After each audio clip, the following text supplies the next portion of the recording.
and bringing heaven into this earth and into the lives of all those around us. With deep gratitude, with deep respect, and lots of love, we thank you. Smile at your heart. Your heart is a being of love. Let us do the great invocation once to channelize energies into this earth. Om.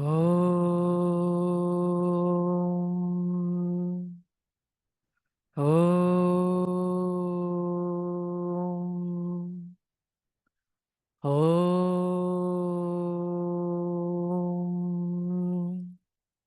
From the point of light within the mind of God, let light stream forth into the minds of every person, every being. Let light descend into this earth. From the point of love within the heart of God, let love stream forth into the hearts of every person, every being. May the great avatar, Lord Krishna, Lord Christ, manifest to the hearts of every person, every being on this earth. From the center where the will of God is known, let purpose guide the wills of every person, every being, the purpose which the holy masters know and serve. Let goodwill and the will to do good descend upon this earth. From the center which we call the human race, let the plan of love and light work out, and may it seal the door where evil dwells. Let divine light, love, and power descend on this earth and acceleratedly manifest the divine plan for this earth. हे सर्वोच्च परब्रह्मन सर्वोच्च ईश्वर आठों दिशाओं में और ऊपर और नीचे सातों लोकों में जितने भी चेतनशील जीव हैं उन सब के मन में दिव्य कांति बस जाए। दिव्य ज्ञान प्रकाश, जहाँ अंधकार है इस पृथ्वी में वहाँ ज्ञान का प्रकाश पहुँचे। इस पृथ्वी के हर मनुष्य, हर जीव के हृदय केंद्र में दिव्य प्रेम पहुँचे। इस पृथ्वी के हर मनुष्य, हर जीव के इच्छा शक्ति के केंद्र ईश्वरीय इच्छा शक्ति के साथ एक किया जाए। जहाँ जहाँ इस पृथ्वी में काम, क्रोध, लोभ, मोह, अहंकार, ईर्ष्या, हवस, आलस्यपन अभी भी है, वो सब सीमित किया जाए, बंद किया जाए, परिवर्तित किया जाए, बदल दिया जाए दिव्य कांति और दिव्य प्रेम की मदद से, और विष्णु, ब्रह्मा और शिवा तत्व के मदद से इस पृथ्वी में जो दिव्य योजना संपन्न होना है वो जल्द से जल्द बन किया जाए। ओम।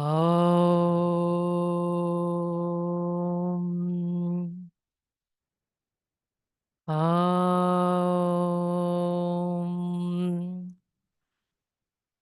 ओम।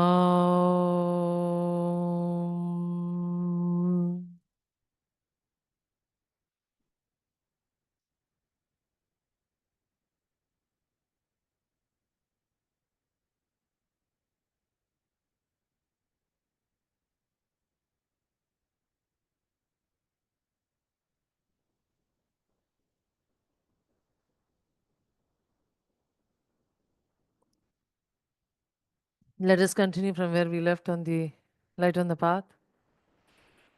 There is no need to feel suffering for people after they know that there is light. हम उस बात में बारे में बात कर रहे हैं जहाँ पे we are talking about light and darkness. People who are stuck in darkness need compassion. हर मनुष्य गलतियों के साथ गलतियां करते करते ही समझता है। It is only by making mistakes that you will convert the vices into virtues. कमियां, गलतियां ही अपने नैतिकत्व बनता है। अपने अनुभवों से अपने कमियों को और गलतियों को बदलते बदलते हम ताकतवर बनते हैं। Our strength is in the transformation of the vices and the virtues. And when we have become strong by transforming our vices and virtues, it is important for us to have compassion to all those people who stand in the same place as we did a long time back.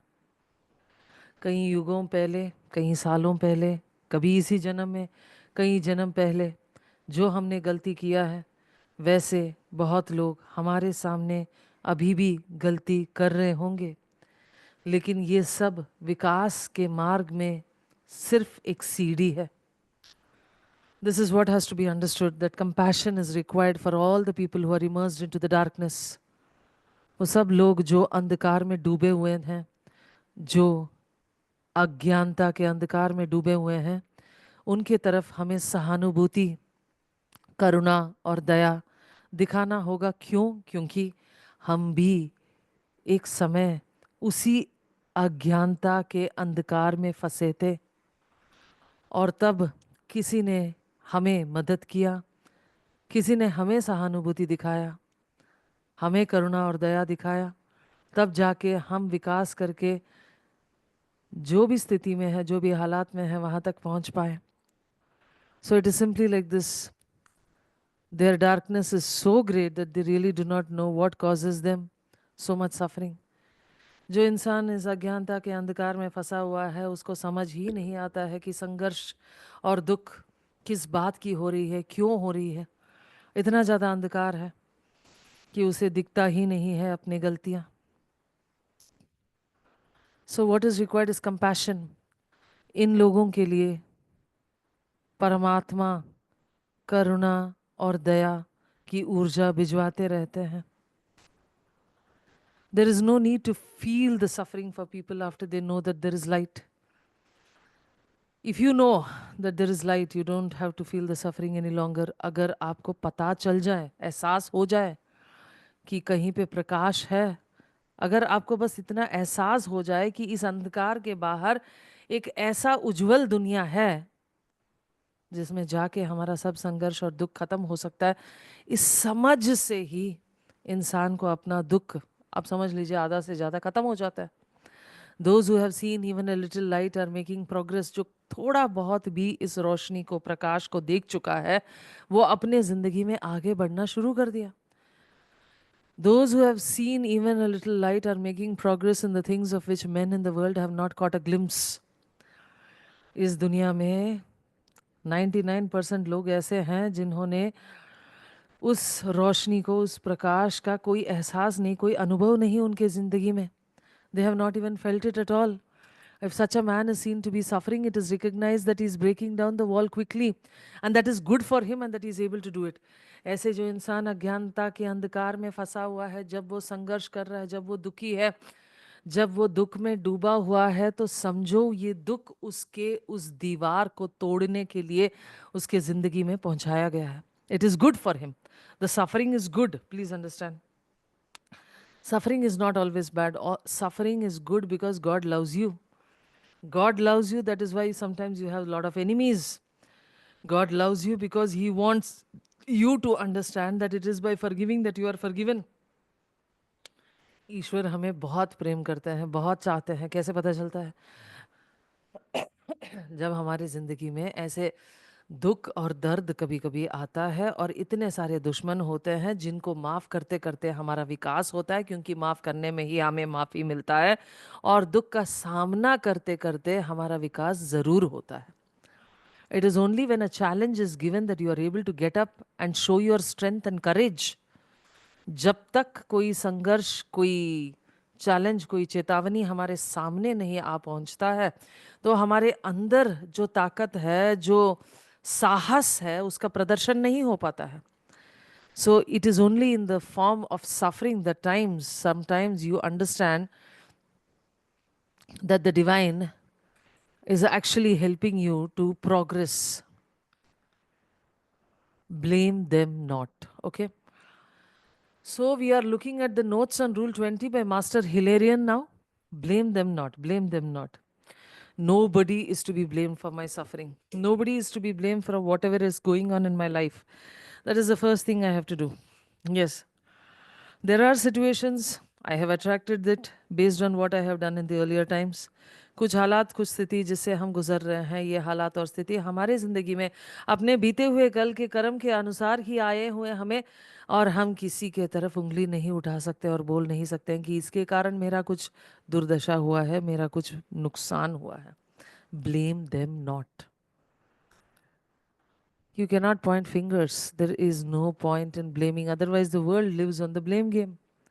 दुनिया सिर्फ एक दूसरे के ऊपर उंगली उठाते हुए जीता है.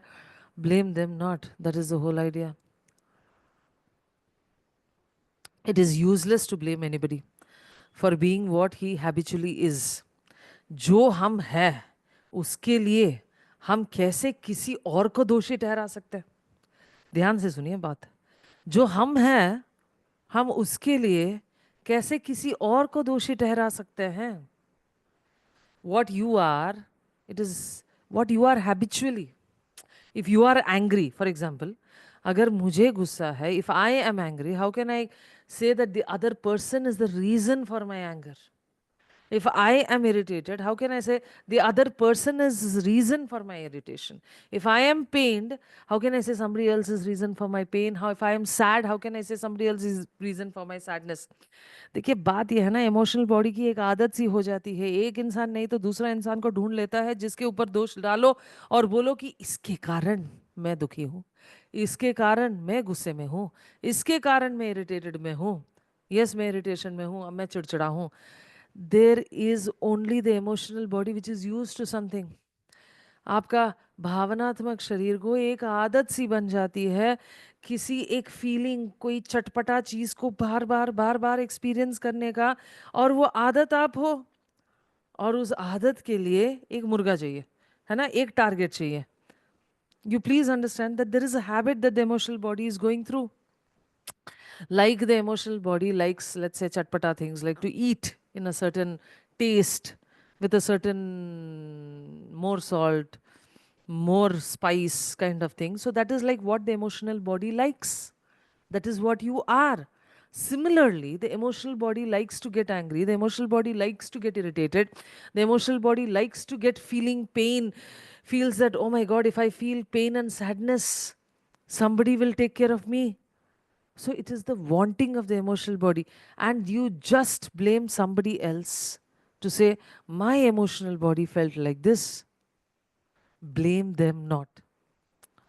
It may be absolutely opposite to what the psychologist would say at this point of time, that there are reasons for my, the reasons for my sadness is my childhood abuse, what my parents told me when I was 1 year old, my generational trauma.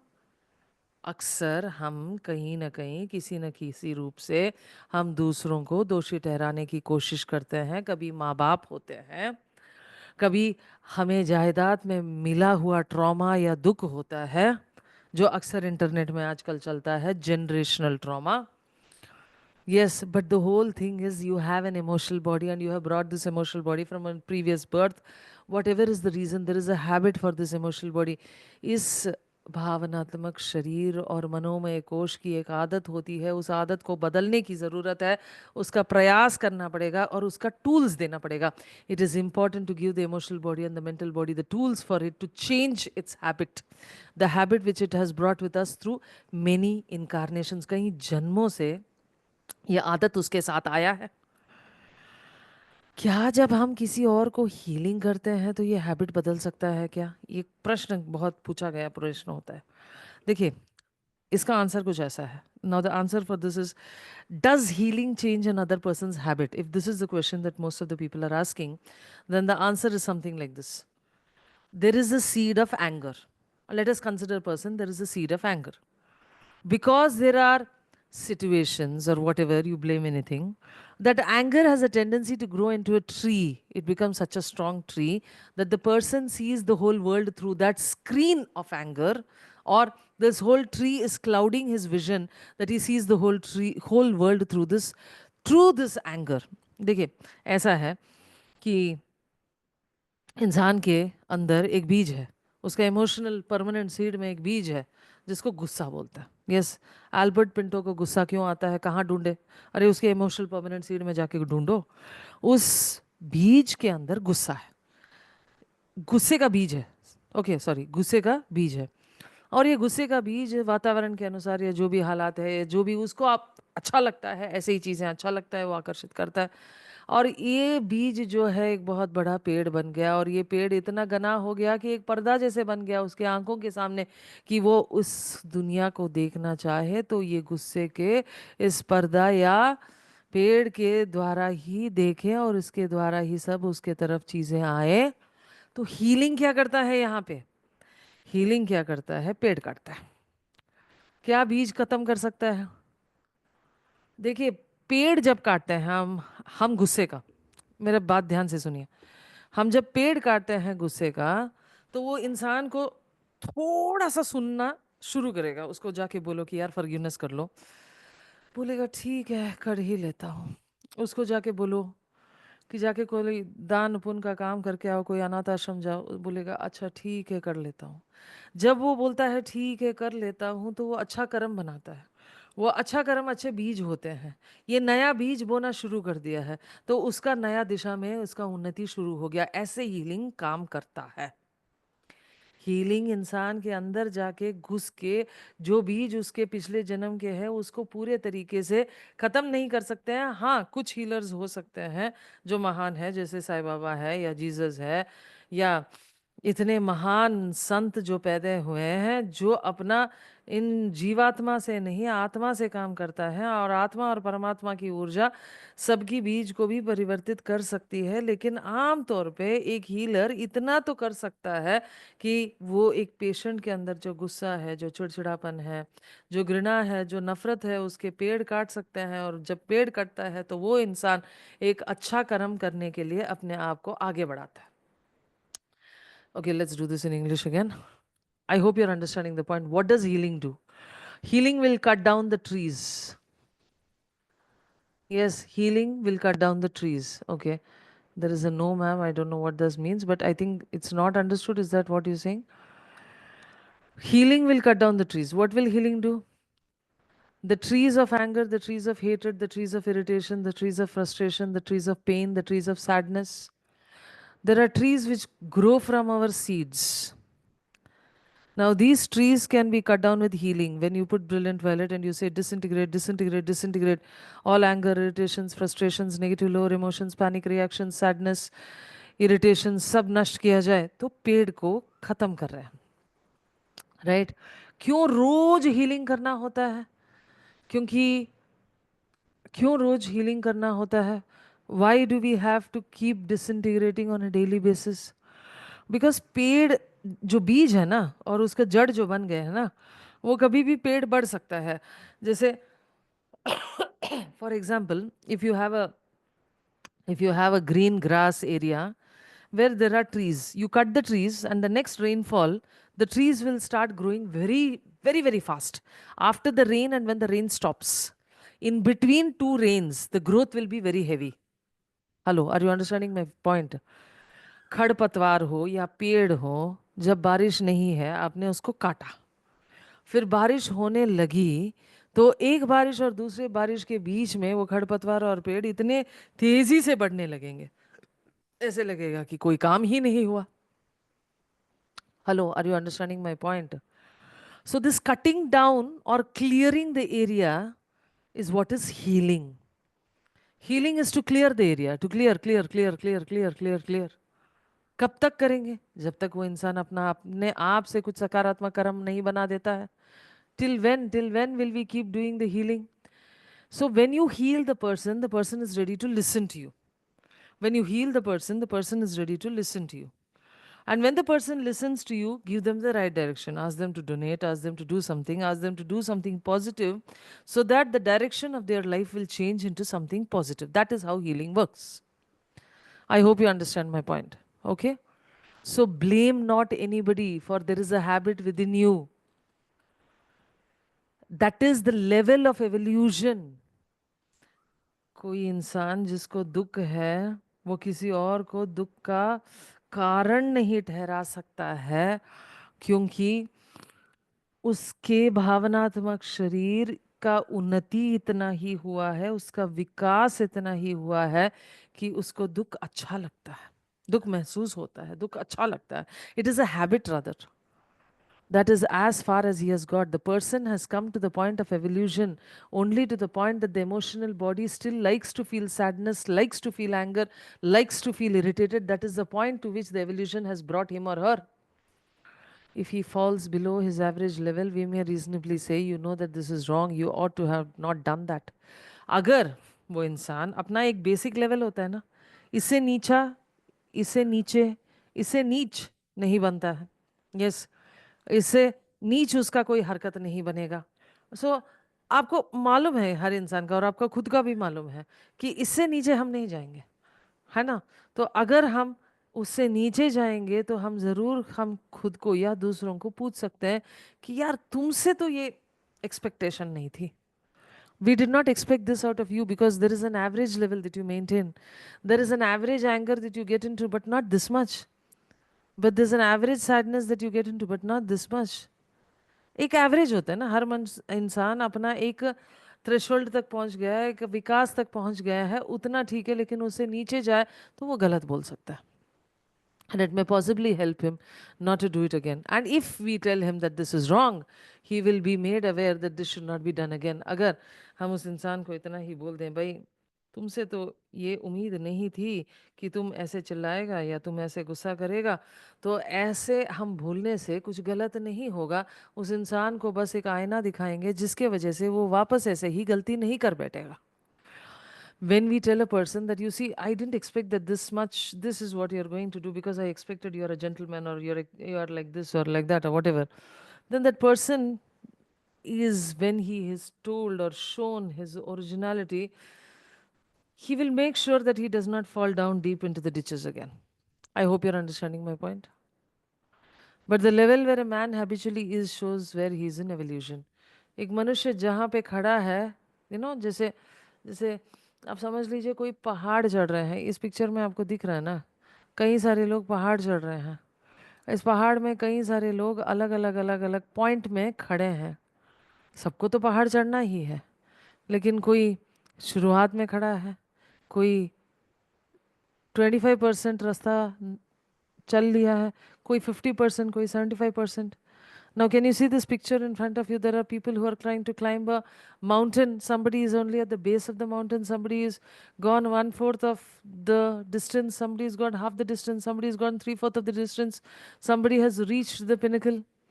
Everybody has to pass through the same track to be able to evolve.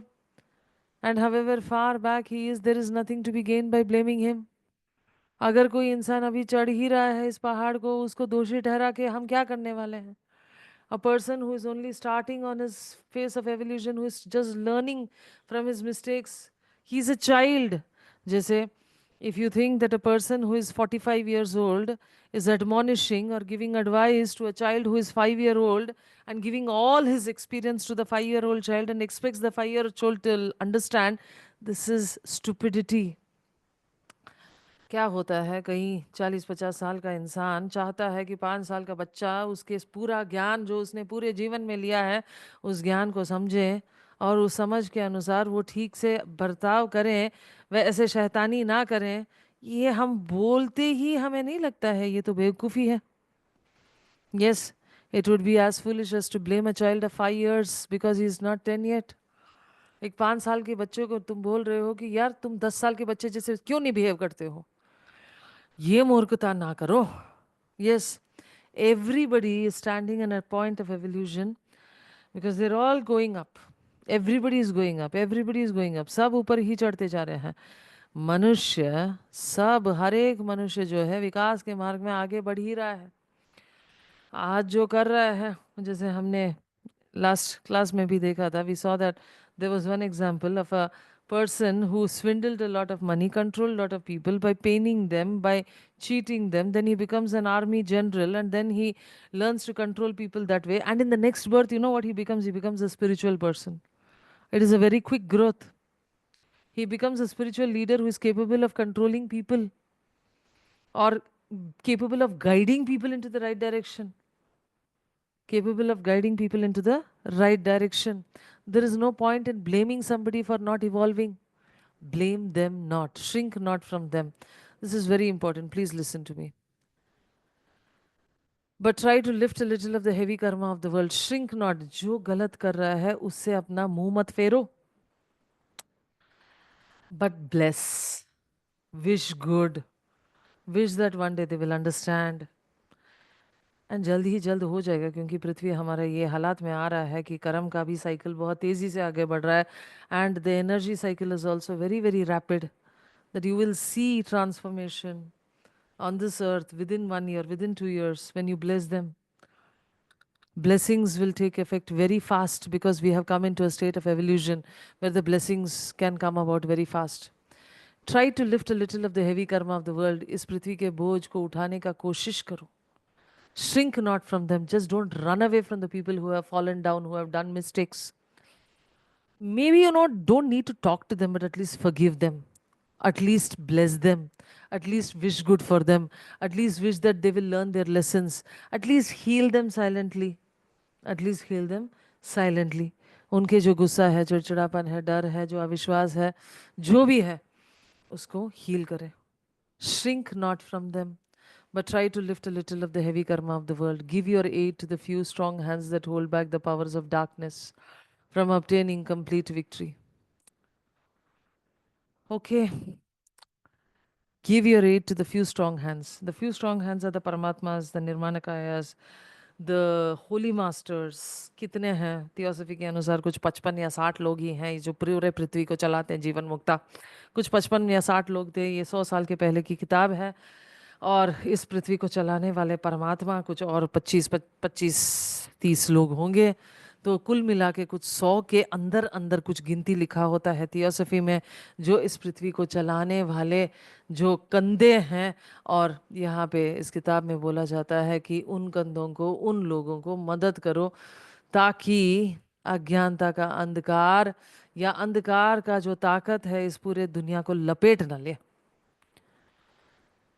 Give your aid to the few strong hands that hold back the powers of darkness from obtaining complete victory. Support the Paramatmas. They are called the Nirmanakayas. They are called as the Nirmanakayas. That means they have the body to, they निर्माण करते हैं, इस पृथ्वी का निर्माण करते हैं. They are the cabinet ministry of this earth. And then there are the holy masters and the Jivan Muktas. And so all of them put together will be less than, I don't know, maybe 150 से कम होगा.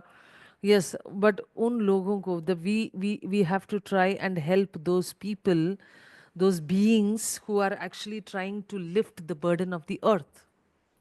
The beings who are trying to help people by lifting the burden of the earth, by keeping away the force of darkness. Let us aid them, help them.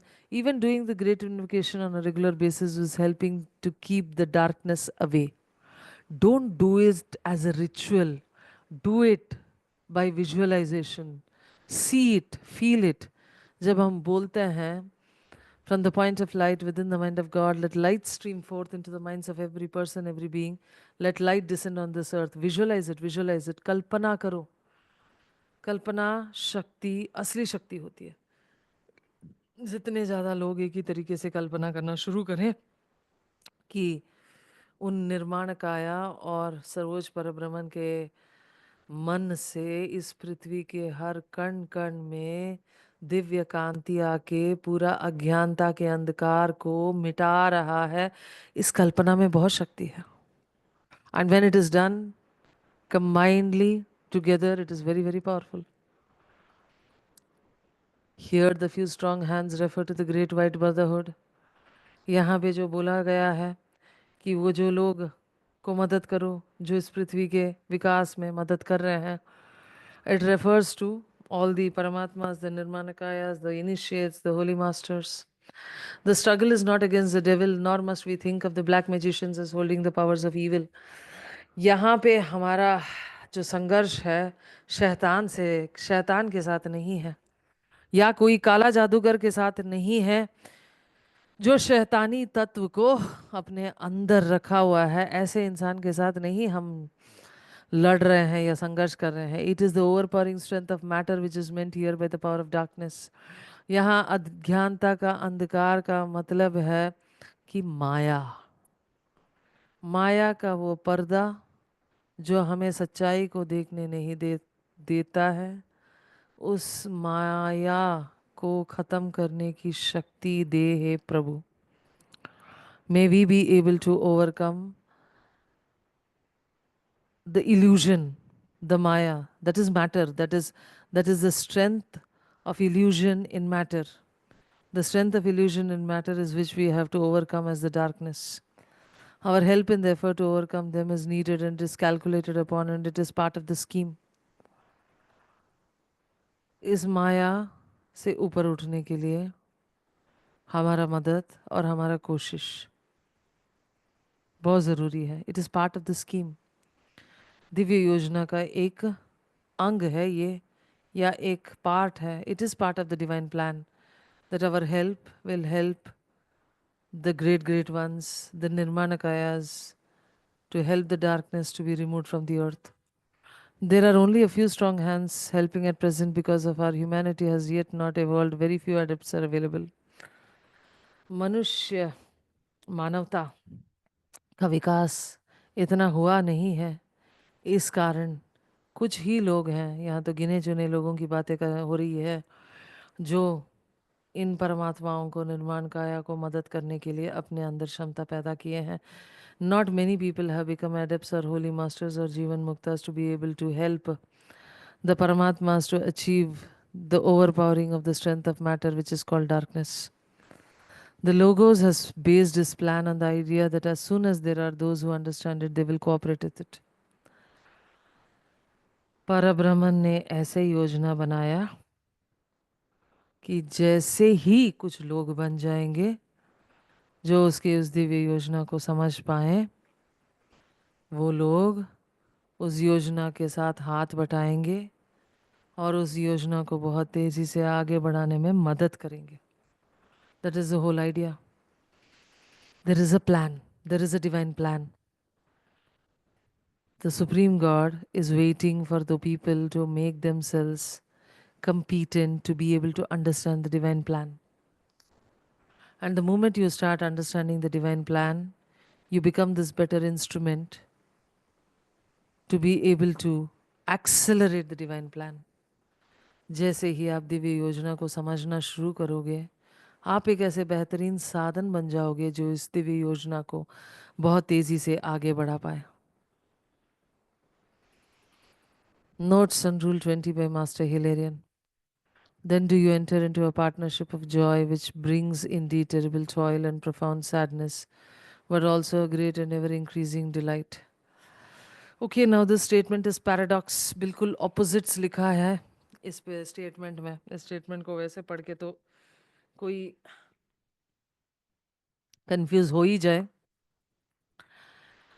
It is written that you will enter into a partnership of joy.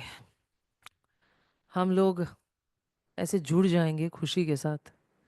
Which brings indeed terrible toil and profound sadness. लेकिन ये ऐसा खुशी है जो बहुत ज़्यादा दुख और बहुत मेहनत लेके आता है अपने साथ. And also great and ever increasing delight. और इतनी संतुष्टि, delight means संतुष्टि, मतलब satisfaction. Yes. Are you getting my point? So it is definitely a statement of paradoxes. This means that we have to come into relation with those whose life is bliss. But side by side with that experience, there is still sadness because we feel the darkness people are in. हम ज़रूर ऐसे लोगों के साथ मिलना शुरू कर लेंगे, उनके साथ रहना शुरू कर देंगे, उनके साथ संपर्क रखना शुरू कर देंगे, जिनके जीवन में ईश्वर और आत्मा, परमात्मा का परम आनंद है. There is infinite joy. There is infinite joy. That is bliss. It's a life of bliss. लेकिन इस परमानंद में जीते जीते आपको समझना पड़ेगा कि ये दुनिया जो है, एक माया में, एक अंधकार में, एक संघर्ष में, एक दुख में फंसा हुआ है. So there is bliss on one side which you will experience as the soul realization, but there is darkness and sorrow on the other side, and you will start having to remain in the bliss and help the darkness to be removed. आप ऐसे जीवन जीना शुरू कर दोगे जहाँ पे आप अपने आप को परमानंद में रखोगे, लेकिन आपको अपना काम जो है इस अंधकार भरे, इस मायावी दुनिया में करना होगा. That will be the kind of condition that you will find yourself in. You have sadness for people because you are not yet at the point to say when you see suffering, yes, it is well. आपको दुख तो प्रकट कराना ही पड़ेगा. You will have to say, yes, I understand your point. You have sadness for people. हमें दूसरों के लिए सहानुभूति दिखाना पड़ेगा because हम उस जगह तक नहीं पहुंचे जहाँ तक हम बोलें कि सब ठीक होगा और सब ठीक ही है. Yes, it is well, all is well बोलने के लिए we are not yet reached the point where we can just say all is well. The disciple enters into the partnership of joy, but this very partnership brings toil and profound sadness because he oscillates from one condition to another. And this is what I see in most of the spiritual people. जो लोग आध्यात्मिक रास्ते पे बहुत सालों से भी चल रहे हैं, बहुत डिकेड से, अभी समझ लीजिए 10-20 साल से भी चल रहे हैं, और काफ़ी काफ़ी परिश्रमी रहते हैं आध्यात्मिक दुनिया में अपने आप को ठीक करने के लिए, अपने आप को सही करने के लिए, वो भी इन दोनों ऑपोजिट्स में झूलते रहते हैं, कभी खुशी कभी गम. I do understand that there have been many people that I have come across for the last decades where I have seen people who are so immersed in their spiritual practices, still they find themselves constantly oscillating between joy, bliss, and sadness and unhappiness. Okay? So, this is a kind of oscillation. He must learn to feel the inner joy and yet not lose touch with the lower principles of others in which their sorrow is felt. Yes, हमें दोनों चीज़ों को छूना पड़ेगा, दोनों आसमान और पृथ्वी को जैसे छूने जैसे. As if you are touching the earth and the heavens, you have to be in between this bliss and sadness of the world, the sadness of the world and the bliss of the divine. We have to be in between both of them.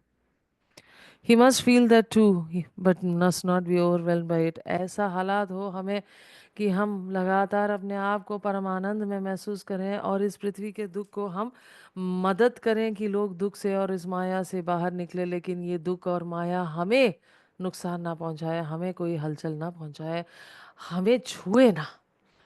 It is very important to be in the state where we are able to maintain ourselves into a state of bliss and we are able to help all the people who are down here. Must feel that too, must not be overwhelmed by it. Need for the oscillation. For a long time, the disciple is subject to the oscillations. We should not attain perfection unless we have experienced the different things separately before we reach equilibrium. स्थित प्रज्ञता, जैसे गीता में श्री कृष्ण बोलते हैं, जो जो संत है वो स्थित प्रज्ञ था, मतलब अपने अंदर ना खुशी ना गम, ना खूबसूरत ना बदसूरत, ना शुभ अशुभ. यस, जब हम इस हालात में पहुंच जाते हैं तो हम एक तरीके से स्थितप्रज्ञ हो जाते हैं. लेकिन पॉइंट ये है कि हमें झूलना ही पड़ेगा कभी खुशी कभी गम में, तब तक जब तक हमने इस दुनिया के हर विषय को अलग अपने स्थिति में अनुभव नहीं किया. As long as we have not experienced every situation in its own existence, in its own platform, in the way it has to be existing and experienced in its own world, we cannot come into a state of equilibrium. Until we have not experienced every part of the world of light and every part of the world of darkness, we cannot come into the state of equilibrium. जब तक हमने इस पृथ्वी के हर चीज़ जो रोशनी या प्रकाश में जीता है और परमानंद में जीता है उसका अनुभव नहीं किया है, और हर चीज़ जो दुख और दर्द और मायावी दुनिया में फंसा हुआ है उसका अनुभव नहीं किया, तब तक हम स्थित प्रज्ञ नहीं हो सकते हैं. We can not come into that middle path. It is not a possibility, so the swinging is inevitable. Yes, so the swinging is inevitable. Sometimes an entirely causeless gloom comes down and he finds himself deep in the shadow. कभी कभी ऐसा एक अंधकार का बादल उस पे छा जाता है और वो बस अपने आप को कहीं नीचे पाता है. He finds no reason for it, he only knows that it is there, a gloom that he cannot shake off. कभी कभी ऐसा दुख के लिए ना कोई कारण नहीं होता है, बस ये है कि परमानंद महसूस नहीं होता है. कभी कभी आप समझ लीजिए, जब पूरा दुनिया दुख में है ना, आप चाहो भी तो कभी आप परमानंद को महसूस नहीं कर सकते हो, क्योंकि दुनिया में 90% लोग दुख और डर में फंसे हुए हैं. Sometimes you have this intense gloom descending upon you like a cloud and which puts you into a shadow, because there is so many people on this earth who are still in the state of darkness and unhappiness that you will not be able to shake off the darkness and unhappiness from you and enter into the bliss even if you want to. If he has learned the lesson rightly, he will accept that quietly and patiently and will not try to escape from it. अगर हम अपना सबक सीख चुके हैं तो हम सीख लेंगे कि ये भी दिस टू शैल पास, ये भी एक दिन ख़त्म हो जाएगा. इसको ज़बरदस्ती हटाने की, ख़त्म करने की, नष्ट करने की, ऐसे इच्छा की ज़रूरत नहीं है, ये भी हट जाएगा अपने आप से. You don't have to escape from it, you don't to push yourself. He will then learn sympathy and patience and other lessons which can be learned in the gloom, not in the light. सहानुभूति और सहन शक्ति दो ऐसे चीज होती है. धैर्य, सहानुभूति और सहन शक्ति ऐसे चीज होती है जिसको सिर्फ और सिर्फ हम उस अंधकार के दुनिया में ही सीख सकते हैं. इसे हम परमानंद में रह के सीख नहीं सकते हैं. I hope you're understanding the point. This is like the story of Valmiki, where I was talking about that he sees the darkness, he sees the dark side of humanity, and then he understands what it is. He understands sympathy, he understands patience, he understands the need of existence. I hope you understand the point. So you cannot stay in a constant state of bliss, and you cannot criticize those who are in darkness. You cannot stay in a constant state of bliss and blame those who are in a state of darkness. You have to sometimes enter into the state of darkness, sorrow, and sadness to be able to appreciate the light. You have to enter into that state of sympathy, into that state of darkness, to develop the sympathy, patience, and understanding and tolerance. Very, very important to understand. We should take the lessons and learn without suffering. हमें सबक सीखना होगा और बिना दुख और दर्द हमें अपने सबक सीखना होगा. Take the lessons and learn without suffering. People do not suffer so much from the gloom as from the images. जब हम उस अंधकार को बस अंधकार के रूप में देखते हैं तो हमें कुछ फर्क नहीं पड़ता है. लेकिन जब उसको एक पिक्चर, विजुअलाइजेशन, एक दुख और दर्द को दूसरे मनुष्य सहते हुए देखते हैं तो हमारे दिल में एक एक खील छुपता है. Yes, I hope most of you understand that. When we just talk of the word rape or crime or murder, it does not really create an impact within you. But if you are shown a picture of this rape or crime or murder, it is something which causes an impression within you that your soul is crying out with sympathy for all of those who are suffering in that state. I hope you understand this point. Yes.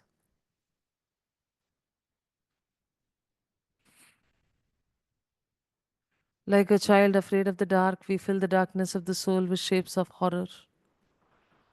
जब एक बच्चे को अंधकार में छोड़ो तो बच्चा अंधकार का कई सारे ऐसे सोच विचार बना लेता है और अपने आप को डराते रहता है. fills the darkness of the soul with shapes of horror. The darkness is simple darkness and nothing else. ये अंधकार जो है बहुत ही बस अंधकार है और उसके अंदर कुछ है नहीं, लेकिन वो अपने आप को कई सारे इमेजेस से भर देता है. It contains nothing more than the lessons which it has to teach us, and all the phantoms will in time disappear. अंधकार को देख के डरने का कोई फायदा नहीं है. इस अंधकार को हमें कुछ सिखाना होता है. जब सीख जाते हैं हम बहुत तेजी से आगे बढ़ते हैं. The darkness can never crush us. At first it paralyses us with fear, but at last we learn its lessons. ये अंधकार जो है हमें कभी ख़त्म नहीं कर सकता है. पहले वो हमें बिल्कुल पैरालाइज कर सकता है. The darkness can never crush us. ये अंधकार हमें बिल्कुल ख़त्म नहीं कर सकता है. कुछ समय के लिए हमें बिल्कुल लाचार बना सकता है. It can make us very paralysed with fear, but at last we learn its lesson. आखिर में हम डर से ऊपर उठना सीख ही जाते हैं. We learn that we have to rise above the fear and we have to take control of it. All of that is true, but it is also true that the ever increasing joy counterbalances the sadness. जो हमारे अंदर परमानंद का एहसास हो वो उस दुख को बिल्कुल बैलेंस करते जाएगा. The present suffering, negative karma of a past life is only this much, maybe about 10 to 15%. And the rest of it is because of our own wrong attitude towards life that we are living. हमारे जीवन में जो हमारे साथ घट रही है घटनाएं, जो हमें दुख महसूस करना होता है, उसका कारण सिर्फ 15% पुराने कर्म है और बाकी 85% आज मैं कैसे किसी चीज़ को देख के रिएक्ट करती हूँ, क्या मेरा एटीट्यूड है, उसके ऊपर निर्भर है. When we begin to see that what is being done is always the best under the circumstances for everybody, our sorrow is no longer the same kind as before. जब हम ये देखना शुरू कर देते हैं कि जो चल रहा है दुनिया में ये सब के लिए बेहतरीन है, what is happening in anybody's life is the best that God can offer them based on their attitude, based on their past karma. Based on the attitude and based on the past karma, what is happening to people is the best that God can offer. The best under the circumstances for everybody. Our sorrow is no longer the same as the kind before. जब हम इस समझ में आ जाते हैं कि जो ईश्वर हमें दे रहा है ये हमारे एटीट्यूड, हमारे विचारों के लिए सबसे बढ़िया हालात में हमें रखे हुए हैं. Whatever is our condition, 15% is based on the past negative karma and 85% on the present attitude of our life. Please remember this. Only 15%, सिर्फ 15% बीते हुए कर्म के आधार पे हमारा जिंदगी चल रहा है. पिछले जन्म के कर्म और बीते हुए कर्म के आधार पे, और 85% हमारा जिंदगी जो चल रहा है हमारे इस जिंदगी के तरफ, लोगों के तरफ, अपने जिंदगी के तरफ क्या एटीट्यूड है. What is the attitude? Is it of gratitude और इज इट ऑफ ब्लेमिंग?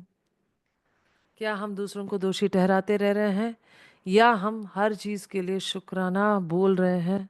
बस it is the attitude that will determine the present situation. When we understand that our life is the best that what can be happening through the eyes of the divine. हमारी ज़िंदगी का जो हालात है बस इससे बढ़िया हो नहीं सकता है. ईश्वर के अनुसार सबसे बढ़िया हो रहा है. Yes, our sorrow is no longer the same kind as before. The masters are profoundly sympathetic with people who are suffering, and yet we should not say that they themselves share in that suffering because of their insight. जो महान गुरु है लोगों के लिए ज़रूर सहानुभूति दिखाते हैं, लेकिन उस संघर्ष या दुख में वो अपना हिस्सा, भागीदारी नहीं बनते हैं. वो बस बाहर से साक्षी बनते हैं और उनको मदद करते हैं. The gurus are standing as observers. They are profoundly sympathetic towards the suffering, but they do not get themselves indulged into the suffering and the pain of people. They do not absorb it into them. Note the words, you enter into a partnership of joy that is real because of the higher self. हम अपने आत्मा के साथ जुड़ जाते हैं, परमात्मा के साथ जुड़ जाते हैं, तो इस कारण हम परमात्मा के परमानंद का भी एक हिस्सा बन जाते हैं. We feel ourselves to be working for and with them, the masters, and that is of itself a great joy, that it supports us through the work which otherwise we might feel it impossible to carry out. हम जब ये समझ लेते हैं शरणागति के साथ कि जो हम काम कर रहे हैं अपने लिए नहीं कर रहे हैं, गुरुओं के लिए कर रहे हैं, इस समझ से ही हमारे अंदर ऐसे परमानंद महसूस होता है, उत्पन्न होता है, जिसके बिना आम तौर पे इन काम को आगे बढ़ाना नामुमकिन होगा. जब हम ये समझ लेते हैं, when we start to feel and understand that we are working not for ourselves but for the masters, the great ones, the gurus.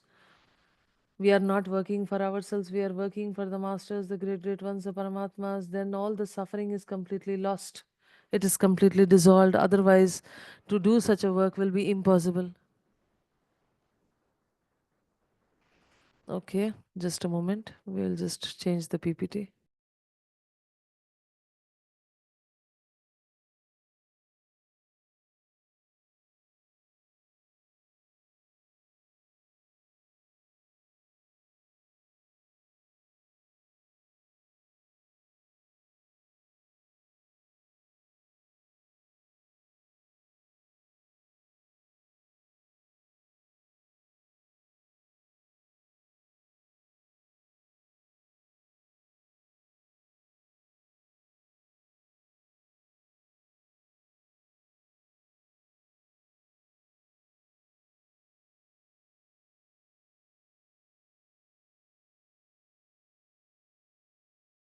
Atmanase.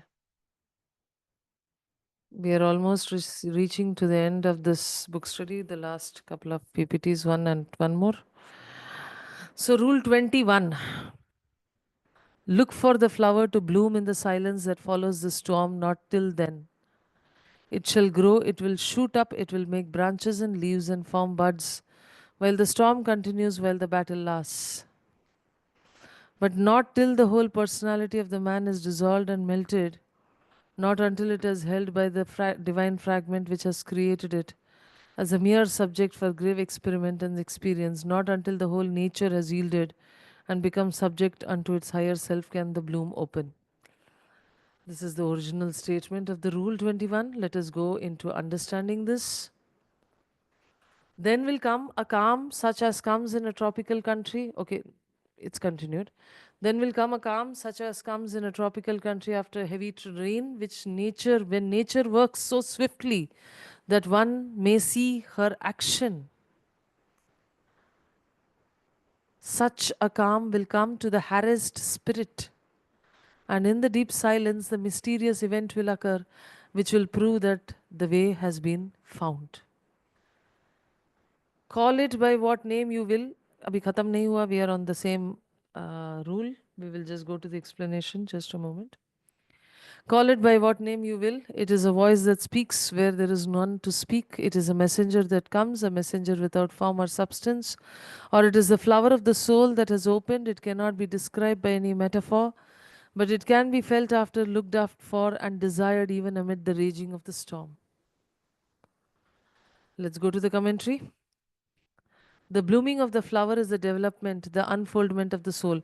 यहाँ पे एक वर्णन किया है कि जैसे एक फूल तब ही खिलता है जब तूफान होता है, जब बारिश होता है तब फूल नहीं खिल सकता है, जब तूफान और बारिश सब बंद हो जाता है तब फूल खिलता है, जब फूल खिलता है तो सब हरियाली हो जाती है, जब तूफान ख़त्म हो जाती है एक अलग तरीके का स्थिरता रहता है, और उस स्थिरता में, उस कामनेस में, उस मतलब बस स्थिरता में तब फूल खिलता है. That is the whole idea of whatever was the last two three slides. That in the storm there cannot be growth.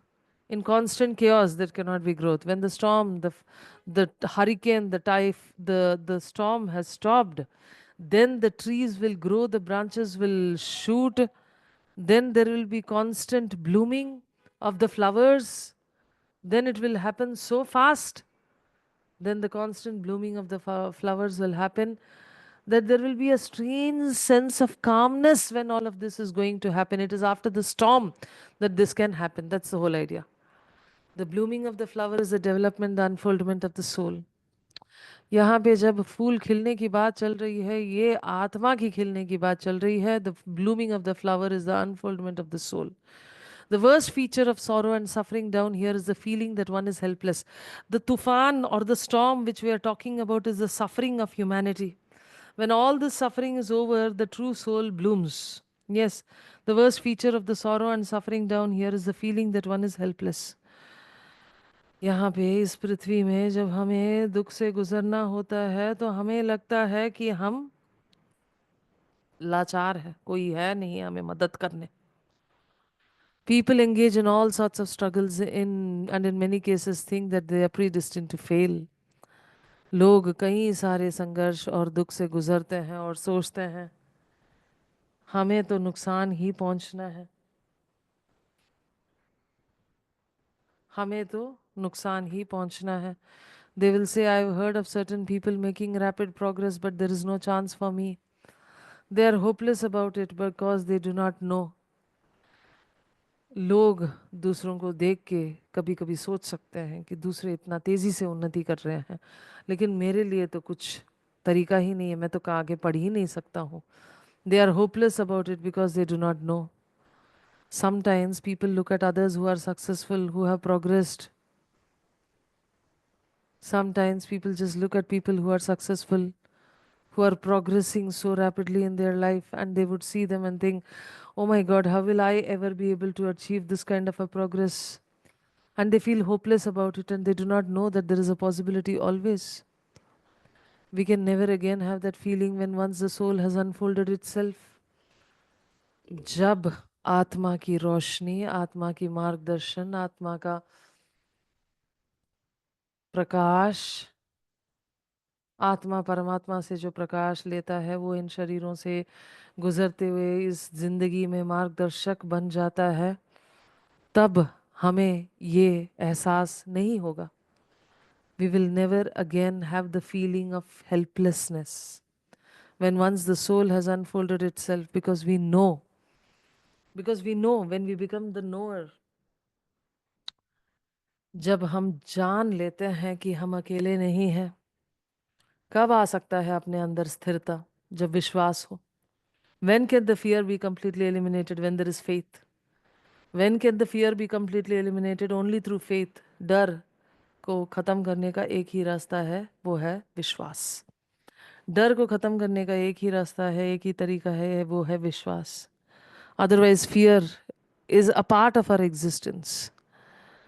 But when there is the opening of the energy of the soul, and ये विश्वास किस बात का? ईश्वरीय विश्वास. What kind of a faith? The faith in the divine. Who will bring down this faith? The energy of the soul, the energy of the Paramatma which comes into us will bring down this faith that all is well, all will be well. Because we know we shall still have struggles and troubles and difficulties, but we know for certain that the souls are invincible.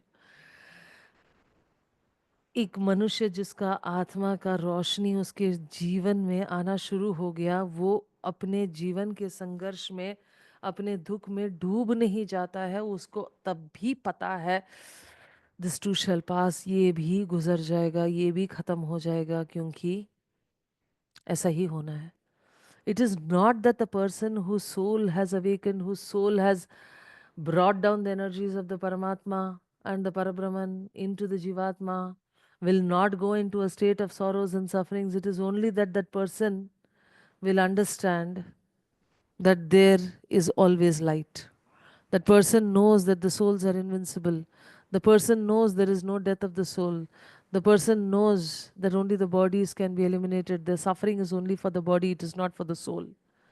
उस आत्मा को समझ आएगा. संघर्ष, परीक्षाओं से गुजरना, परीक्षाओं से गुजरना, ये हमारे जीवन का एक हिस्सा है.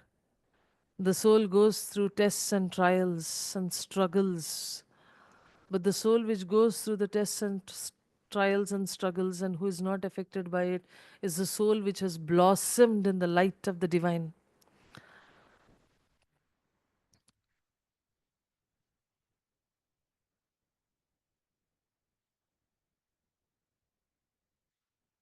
As is said here, it is in the silence and the calm that the soul grows. सोचो ये look at this picture. There is a flood. The flood has made the trees completely barren. But when there is a flood or there is a storm, and when the storm has stopped, then the trees will start growing. People tell us that the soul grows through suffering. It is quite incorrect. लोग बोलते हैं कि संघर्ष, दुख और दर्द में ही हमारी उन्नति होती है, विकास होती है. नहीं, ये गलत स्टेटमेंट है. बात यह है कि संघर्ष और दुख से जब हमें कोई असर नहीं होता है, यस, तब एक्चुअली हमारा आत्मा की उन्नति हुई है. It is not that the soul grows through suffering. It is by making mistakes and correcting them that the soul learns how to grow. And suffering invariably comes as the result of the mistakes. जब हम गलती करते हैं और गलतियों को सुधारते हैं तो कभी कभी हमें दुख से गुजरना होता है. यस, कभी कभी हमें दुख से गुजरना होता है क्योंकि हम अपनी गलतियों को मानते नहीं है, तब दुख होता है. दुख कब होता है? जब हम अपनी गलतियों को मानते नहीं हैं, जब हम अपने अपने आत्मा के मार्गदर्शन के अनुसार चलना नहीं चाहते हैं, तब दुख होता है. When does actually suffering come into existence? When we are not able to understand the direction of the divine in our life. But as I have explained before, the growth does not take place during the suffering but afterwards. और इस दुख और दर्द के दौरान उस समय पे कोई उन्नति नहीं होता है, कोई विकास नहीं होता है. जब वो ख़त्म हो जाता है, उससे हम सीख लेते हैं जो हमको सीखना था, तब उसके बाद हमारी उन्नति होती है. When we have learned from our mistakes, learned from our sufferings what not to do and what to do, we have converted our vices into virtues, our weakness into strength, and then only our evolution and growth is guaranteed. A person may be very much better after a surgical operation, but the improvement does not take place while the operation is performed. This is a very important statement. Operation के बाद ठीक होगा ना इंसान, A person will become fine, he will become better after he picks up strength after an operation. It is not during the operation that the person is going to grow stronger. Similarly, the operations of life. During the operations of life, you are not going to become stronger. Only when the operation is finished that you will become stronger. In like manner, while people are in the throes of all sorts of terrible difficulties, they are not growing. But by the way in which they meet those difficulties, they may be learning to grow after they have surmounted them. यहाँ पे जब हमारे जीवन में दुख और दर्द है, हमारा एटीट्यूड बहुत मायना रखता है. इन द स्टेट, जैसे कोई ऑपरेशन को देख के डर जाए, कोई बहुत हिम्मत रखे, कोई इंजेक्शन को देख के भी डर जाए, कोई बहुत हिम्मत रखे. So similarly, when a person is going through difficulties, you have to understand that that person is not growing during the time of difficulty. It is only when that person has confronted the time of difficulties with an attitude, with the right attitude, with the right attitude towards life. Yes, only then that person can actually grow, evolve. Once they have come out of that problem, attitude will come out, make them come out of the problem easily. अपने समझ, अपने attitude का हिंदी में क्या है? The first step in all occult process progress, the dominating of the personality. Very closely listen to this statement. This is the first step. हर एक आध्यात्मिक उन्नति के पद पे सिर्फ और सिर्फ एक चीज मायना रखता है, आत्मा अपने जीवात्मा के ऊपर नियंत्रण लेके आए. आत्मा और परमात्मा का ऊर्जा जीवात्मा के ऊपर नियंत्रण लेके आए. Control, dominate. Yes, when we have achieved that peace comes at once. जैसे ही हम अपने आप को समझा सकते हैं और आत्मा और परमात्मा इसमें सफल हो गए ये समझाने के लिए कि मैं आत्मा हूँ, मैं शरीर नहीं हूँ, ना सोच हूँ, ना विचार हूँ, ना मन हूँ. मैं आत्मा हूँ, मैं परमात्मा और परब्रह्मन के साथ एक. मैं आत्मा इस जीवात्मा को कई जन्मों से इनके उत्पन्न करते जा रही हूँ और इनका इस्तेमाल कर रहे हैं यहाँ पे इस पृथ्वी में दिव्य योजना को जल्द से जल्द संपन्न करने के लिए.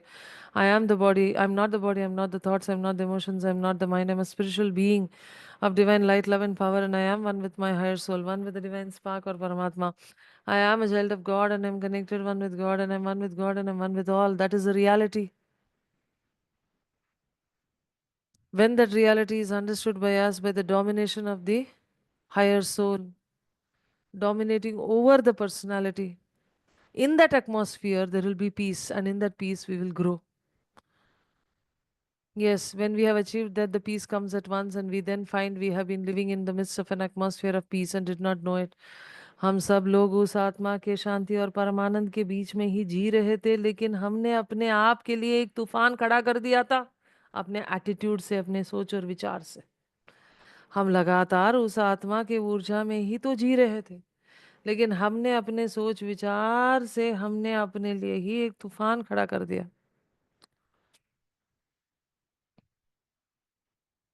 Indeed, when we have had this direct experience, we find it very difficult to think ourselves back into the condition in which we were before.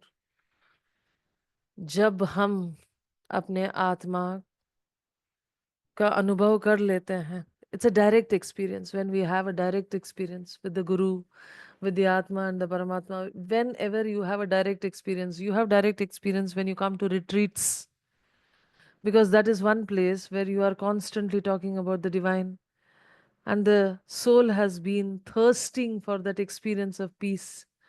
And once the soul which has been thirsting for the experience of peace has received it, it is a direct experience. We find it very difficult to think ourselves back into the condition which we were before.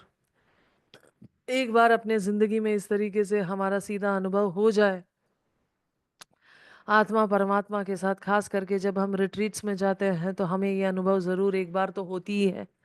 और इस एक बार के अनुभव से हम वापस अपने ज़िंदगी में कभी तूफान खड़ा नहीं करेंगे अपने लिए. It changes our whole attitude towards everything in this world. इस पृथ्वी में, इस दुनिया में हर चीज़ के तरफ हमारा जो रवैया है, हमारा जो एटीट्यूड है, वो सब बदल जाता है. happenings which seemed of great importance before are seen to be of less significance. जो हमारे उस experience, before that direct experience of the soul, if something would have happened in my life, I would have taken it with a huge hue and cry. But after that direct experience of the soul, I don't give it much attention. हमारी जिंदगी में ऐसे कुछ हालात, ऐसे स्थितियां हो सकती है जो हमारे इस आत्म साक्षात्कार के अनुभव के पहले अगर हो जाता तो हम बहुत बड़ा पहाड़ बखेड़ा खड़ा कर देते और हम बहुत तूफान खड़ा कर देते। लेकिन उस आत्म साक्षात्कार के अनुभव के बाद हमारे जिंदगी में हर चीज को उस एटीट्यूड से, उस रवैये से हम नहीं देखते हैं।